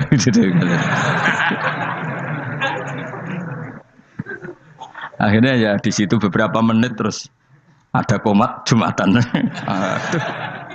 Dosa ta Gus kuning. Ya aku kuning. Ya segelem Jumatan ku apik. Wong wedi dilakoni kok takok dosa ta Gus. Oh raimu kadung lakoni kok takok. Artinya gini, Allah punya cara untuk menyebarkan Islam di Korea. Sama seperti Allah punya cara untuk menyebarkan Islam apa di Indonesia. Dulu orang Gujarat, Punjab, ya sejarah ini menurut saya ya tetap sebagiannya benar. Meskipun tidak seluruhnya benarnya sejarah Islam masuk Indonesia rata-rata orang kan menulis pedagang Gujarat, India ke Indonesia dagang karena mereka mukmin akhirnya juga menyebarkan apa Islam. Tapi itu jelas nyata. Meskipun tidak semuanya seperti itu karena ada yang dibawa Yusuf Baros itu yang muridnya Sayyidina Ali itu. Terus juga ada yang dibawa beberapa habaib dari Yaman langsung ke Indonesia kayak yang di daerah Tuban itu kan langsung habib-habib dari Samarkand langsung ke mana Tuban. Makanya saya bilang sejarah itu semuanya benar karena memang variasi masuknya Islam di Indonesia itu banyak. Jadi itu enggak masalah. Sampean niru sing kedonyan mawon sing luwih gampang napa? Lho nggih to, kayak Jakarta itu kan kota kayak gitu, baru kayak wong kedonyan orang ke Jakarta semua. Gara-gara tahu mondok pedutan tadi ahli Fathul Qorib tadi yang sampai bab salat, terus bikin masjid. Iku coba takoki faraid terang ora iso. Pemene takoki muamalah terang ora iso, tapi nak trimo carane salat sing batal apa ngentut roh. Aduh. Ilmune roh nak nganti bab iku jek roh. Sing batal salat apa jek roh ngentut nyekel wong wedok jek roh. Tapi mbok aja takoki sing detail apa? Cara mengenali kiblat dengan hisab ya marosdil kiblat wis ora ngara iso. Atau nganggo komputer delok. Nganggo jam, nganggo kompas. Padahal ana ilmune ya marosdil apa? Kiblat. Di bulan tertentu, hari tertentu itu nanti matahari tepat di atas Ka'bah. Ora ngara iso nek ngono niku ora ngara iso. Ya saya ulang lagi ya. Jadi kesalahan kita adalah kebenaran itu kita sembunyikan. Padahal awal dikenalnya Islam itu lewat i'lam, fasda bima tu'maru. Kebenaran harus dimaklumat. Tapi problemnya Islam Indonesia tuh kadang khumul tuh bangga. Enggak dikenal orang itu bangga gini. Oke lah, kalau yang enggak, saya sendiri ya suka khumul. Sampai sekarang saya suka khumul. Saya sampai sekarang enggak suka tamu. Bukan karena benci tamu, ribet. Maksud saya kalau sowan kiai yang ngaji saja, ora usah sowan. Oh ribet. Lha lucu kan, seneng Gus Bak jare wong alim. Terus senenge mau sowan tok ngaji ra gelem iku piye karepe? Wong kok aneh. Iku berarti kalau karo kowe seneng dokter, di konsultasi obat ra gelem tapi ngajak jagongan. Dok, jenengan tiyang pundi? Jenengan manggen dalem mriki mulai tahun pinten? Lah ya kowe takok dokter kemalan. Mesti nek kowe takok laram apa, obate apa kok malah kenalan. Pindah Jogja tahun pinten, Dok? Dan jenengan kawin mriki tahun pinten? Lha wong jare Gus Bae wong alim kok sowan ngono. Jenengan kelahiran tahun pinten, Gus? Zaman dinosaurus. Wong alim kok takoki lahire iku piye karepe? Sesuk tak gak takok pisan matiku kapan to. Coba betapa naifnya kita kalau kita suka dokter, terus kemudian kamu takok, Dok, kelahiran tahun pinten jenengan? Aneh gak? Nak kowe seneng dokter mergo mau konsultasi berobat ya ngomong saja apa yang kamu butuhkan. Aku seneng wong alim yo ngaji titik. Nah, kowe misalnya seneng artis, delok konser artisnya takok, kelahiran tahun piro? Gak penting artis ayu mbok delok seneng, wis sudah gitu aja. Ora wong alim yo ngono, ngaji seneng. Ini kadang wong Jawa lucu, seneng wong alim sowan terus takok-takok. Aneh, iku dudu obat ngono, yakin.